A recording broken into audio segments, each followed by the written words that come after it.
Now let's spend a section looking at synchronizing content from /user to /user2 and then remounting anew with /user. So let's go ahead and log in again as root.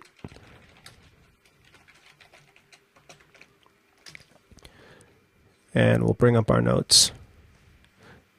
We could certainly take notes as a non-privileged user, but just to illustrate a few points. So this is this is FS tab. We want the notes file, and that's this file. So the idea here is that we've run out of space. We're running low on space on one partition, so we need to mount or migrate over to a new mounted partition. So migration of /user mount to /user2. Now the applications within FreeBSD expect /user. It's one of the important mount points. So that means we will not run production with /user2 being the main mount point. User2 is just a placeholder, the number 2 that is, for us to be able to have a distinct mount point. So features include ability to offload content to larger storage block. And this can actually be done online since both mount points are available, but the suggestion is that in a multi-user system that you perform these particular migrations offline for fear of competition and contention. So let's just note ability to perform online, but offline migration is preferred due to contention, etc. So our tasks include the following: confirm current mount points using /df-h and /etcfs tab. In other words, we should know the lay of the land before we make changes to disk at all times. So in a separate shell, let's df-h. So our intent is to move content from dev DA0, the first SATA disk, first slice, partition D, which is just under 7 gigs, of which 6.2 gigs, or 99%, is in use, leaving 49 megabytes free. So we'd like to move this content over to dev DA2 S1D, which is the third SATA disk, first slice, partition D, which is 19 gigs, which will leave us with ample space, of which currently only 10 megabytes are in use because of the file that we've created in user 2. That's the testing file that we created with DD. In fact, this file can be removed. It's no longer necessary. It was just an I/O test to ensure that we were able to write content to the disk. So how do we go about doing it? Well, if you did it online, you run the risk of contention and not getting all of the content. You could always run a sync using rsync, for example, at multiple times. You could also take a snapshot. You could also use the copy command. Let's just note variety of tools to sync the content, including but not limited to rsync if it's installed, copy with a command set such as apvf, which copies and preserves permissions, as well as snapshots and other methods, backup, restoration from tape, from disk, etc. So there are a number of methods that can be employed to synchronize the content between these two partitions, but perhaps the easiest and most foolproof method is to simply reboot to single user mode and perform a copy, ensuring that no one is connected. So reboot to single user mode, mount file systems, and copy accordingly. Then update etcfs tab. So these are the steps. We need to get into a mode where we can be ensured that no one else is connected to the system, synchronize the content, which is this disk-to-disk copying using a tool such as rsync or copying or snapshots, and then update etcfs tab to mount the new user mount point from the disk 3 or DA2. So we'll be updating etcfs tab as follows. Currently /user mounts off of the first disk, which is DA0, slice 1, partition D. We'll then update /user to be off of the third disk, first slice, partition D. And then we'll just decommission this one by putting a hash mark in front of it and a comment to indicate that we've made that change. So how do we proceed? Well, we know that the mount points are in place. We can write to the new disk. So the next step for us is to reboot the system to single user mode. Now recall, when you reboot to single user mode, the root file system is what's available. So that's something to keep in mind. We'll have to use the mount command to do so. So let's go ahead and close this gedit window out and initiate our reboot.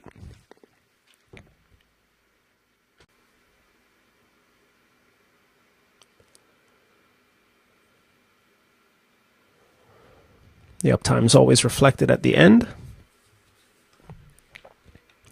Now we're back to our boot menu momentarily. And one of the options, of course, is to boot into single user mode. So we've selected option 4. And again, in single user mode, remote users are unable to connect because the networking stack is not enabled.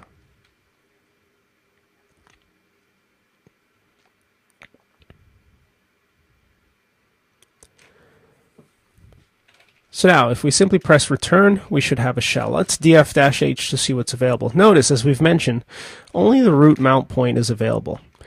Notice we see mount points for user and user2. Those are just directories that are empty that are currently not available. Now, we recall our etcfs tab configuration by catting the contents of etcfs tab. To mount them, let's go ahead and do a mount dev. In this case, it's going to be DA0S1D, or first disk slice 1, and that's going to be D into /user. df-h to confirm that user is available. Indeed it is. Of course, only 49 megabytes are free. Similarly, let's go ahead and mount dev. For UFS partitions, you need not specify the file system type. The kernel automatically, like in Linux, detects it. So mount /dev/ the third disk, which is DA2, the first slice, partition D into /user2. Echo the exit status and ensure that it's mounted. So now we have user and user2. We're in single user mode. There is no IP stack. In fact, an if config, if you attempt to, will reveal that the stack is not available. For example, if you try to send, let's say, a packet to the loopback adapter 127.127.0.0.1, no route to host. There is no IP stack available, so let's go ahead and kill that. So again, df-h are contents in place. Now, simple commands like cp are always available because they're in bin. We've mentioned that important commands that are requisite for the system to work are in bin, and bin is always available, made part of the root file system, and that's why we have access to it currently. So let's take a look. User, user2. Now, one way to copy the content is to navigate into user and use a copy command, apvf, to copy all the content from this tree back into /user2. This will take some time, but because it's local I/O, it should run rather quickly. Now, insofar as alternate shells are concerned, we've mentioned that alt F1, 2, and 3 are available during installation. In single user mode, these consoles are not available. So you're stuck on the main console. This ensures, again, that there aren't other users connected via other means. It's very important that we lock the system off to truly a single user. So that's currently what we have configured at this particular point. Now, we could have backgrounded this process so that we could see what's happening. We could have attempted to run a program like screen to create on-the-fly pseudo terminals to allow us to navigate, but the safe bet is to have a single console, like in the days of MS-DOS, for example, to be sure that users aren't contending for data. The idea is that in Unix-based systems, multi-user systems, with so many means of connecting to the system, it can be very difficult to determine in real time who's doing what and where. Commands like W, checking the logs, and so on help, but by then the changes have already been made. In single-user mode, you're assured that that will not be the case.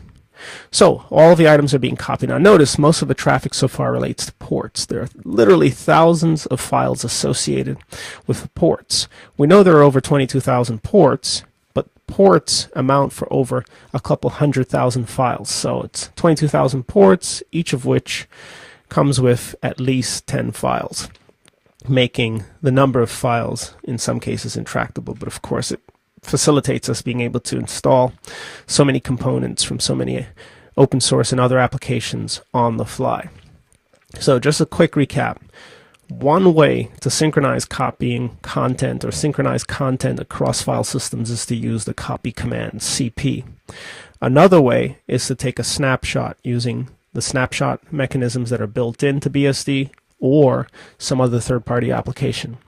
Yet another way is to use backup software to back up and restore. So long as when you enter single user mode, you're able to load the driver that will publish your file system to the backup software, you can then attempt to restore from backup tape. So a number of methods exist. Copy is a very simple way. If you use it with APVF, it preserves the timestamps associated and the permissions associated with all of the files, so that when we bring the system back up with the new user mount point, the kernel and the ancillary programs that depend on /user will not know that there has been this sort of structural change to /user. Now we should also mention another point. BSD, like Linux, facilitates the expansion of file systems. So yet another way to provision extra storage if you're running tight is to consider stretching your file system. So /user was originally provisioned to be just about 7 gigabytes. We could have used the extra space to provision 7 gigs up to, let's say, 10 gigs. We could have allocated more blocks to the underlying hard drive associated with /user and then extended on that space, as you can with LVM within a Linux environment. But that also becomes tricky as well, because it entails a number of steps and also entails taking the system offline. So this is just one of many methods for stretching out your storage. Now, once we've confirmed using df-h after this process is completed that the content appear to be identical, we'll do a df-h and we should see the usage in kilobytes if we don't use -h, or in megabytes, gigabytes if we use -h. We can then, or will then, upgrade our etcfs tab file to point /user to DA2, and the original /user will simply be decommissioned with a hash mark, and /user2 will also be commented out so it doesn't come up and cause any contention when the kernel tries to mount the various file systems. And then we will see the mount point come up in multi-user mode. Now again, one way to return to multi-user mode is simply to execute Control-D. Another is to simply type exit. So either Control-D or exit from single user mode will place you into multi-user mode, at which point, of course, the key file systems such as user, var, temp, in our case, any others that are defined, opt, etc., will be reinstated and become available. And of course, the IP stack, the TCP IP stack is brought up, which means the loopback adapter as well as one or more routable IP addresses become available, and the various sockets on both TCP and UDP and Unix domain sockets become available, and your system then becomes a fully operational multi-user system once again. So those are your overall steps. Now generally this sort of procedure is saved for after hours, when users don't have access to the system other than the administrator, and you either do it physically at the console or you put a get TTY on a serial console and connect remotely. You can, for example, place the get TTY via the configuration and then access the system over the console port. Also, many servers nowadays support a means of exporting the VGA over ports like DRAC ports in order to be able to connect. So we'll let this elapse out a little bit.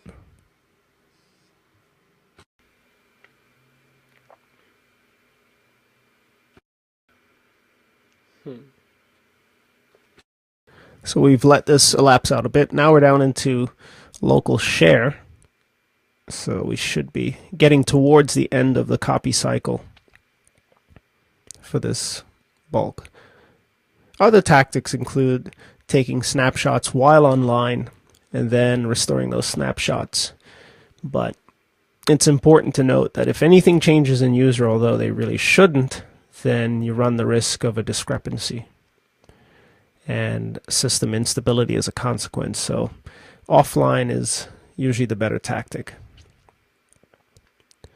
And as I was mentioning regarding the DRAC ports that Dell and others, console type ports like HP provide, etc., for remote management via Ethernet to export what the BIOS normally dumps on standard out to the screen to the management port, which will also take input, so allowing you an out-of-band means of performing these sorts of administrative tasks remotely. So you need not be in a data center. You can be remote so long as you have the right cards and mechanisms in place to allow you what would be considered to be out-of-band access. In-band would be the operating system's up and running, the IP stack is available, and you've connected using IP or IPv6, IP4, IP6, what have you.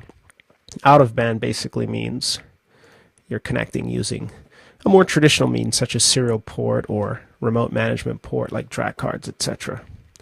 So this is down in user local share. All of the locale files should have gotten the documentation. And we should be close to the 6 gigs. Again, what takes so long with this I/O is that there are myriad files as opposed to a few. If we had, let's say, 10 files that represented 6.8 gigs, we'd probably be done by now, because it takes less time to copy fewer files of the same size than many files of the same size, because each file represents a new start, new stop, IO-wise. So it's those jitters, if you will, those jerks that result in so much lost time. But nonetheless, it's moving rather quickly. We don't see many bottlenecks.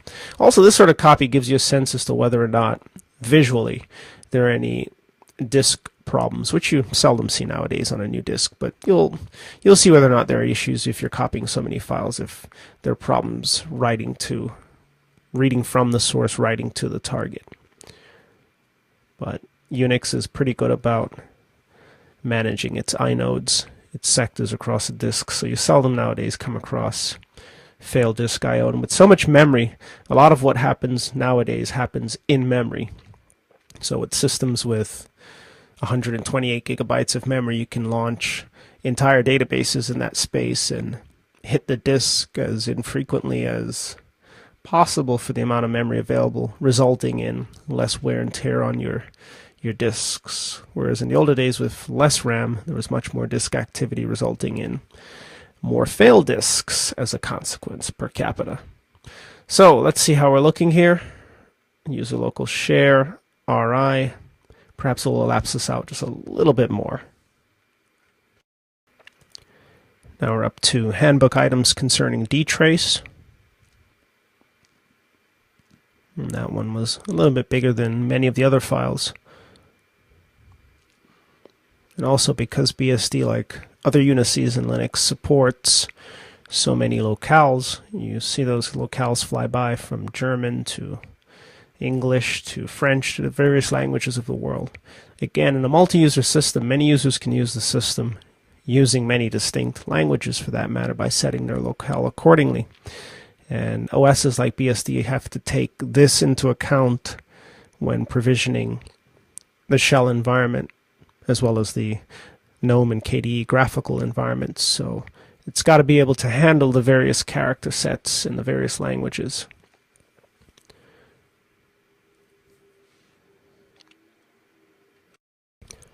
So this has elapsed to the end, and as we've mentioned, now we need to just take a look to be sure that the mount points are identical.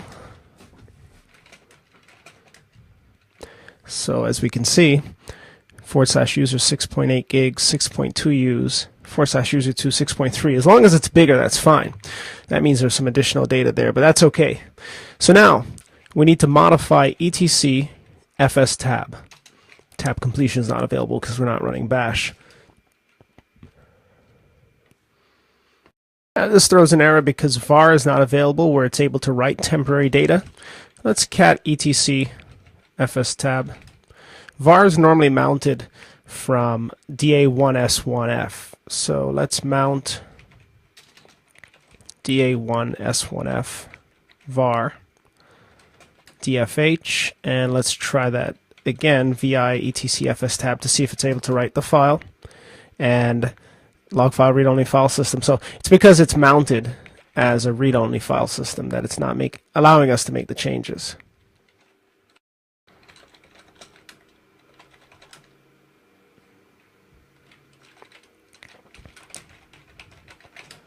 And now it allows us to modify it. So we just remounted everything.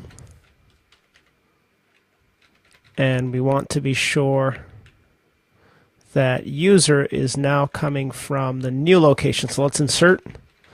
And the new location is here. So this needs to be changed to user.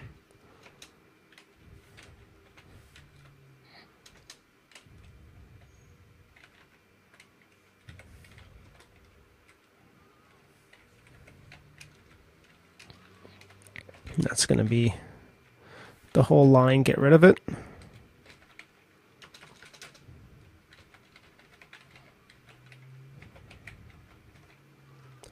And that's going to be /user UFS read write, and as follows.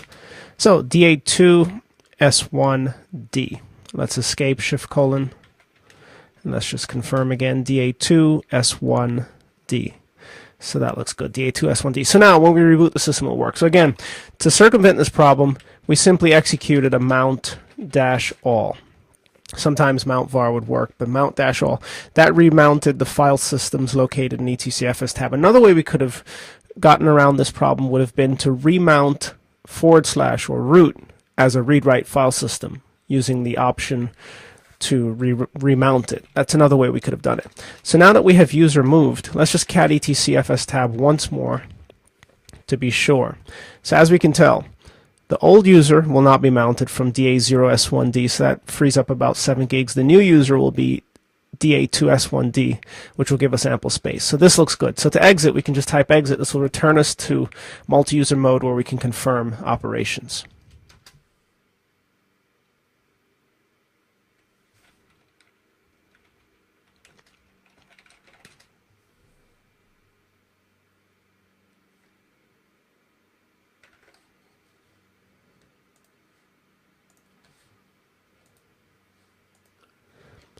And here comes the boot menu again.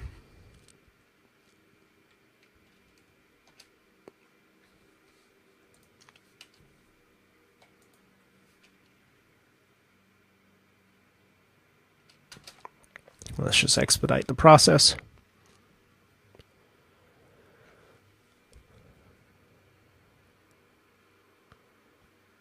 The white indicates, bright white indicates kernel detection of hardware. And when it goes to gray, that indicates the handoff to init, which then sets up the environment, including the various file systems. The networking stack is coming up. Loopback has already been instantiated.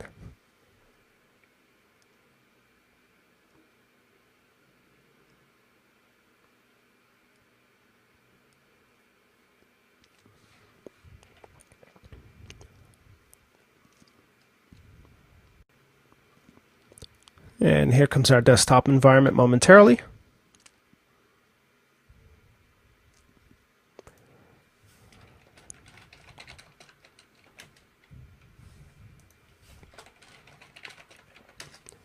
This should give us a desktop. And so far, so good. The fact that we've gotten this far indicates that the user partition is intact.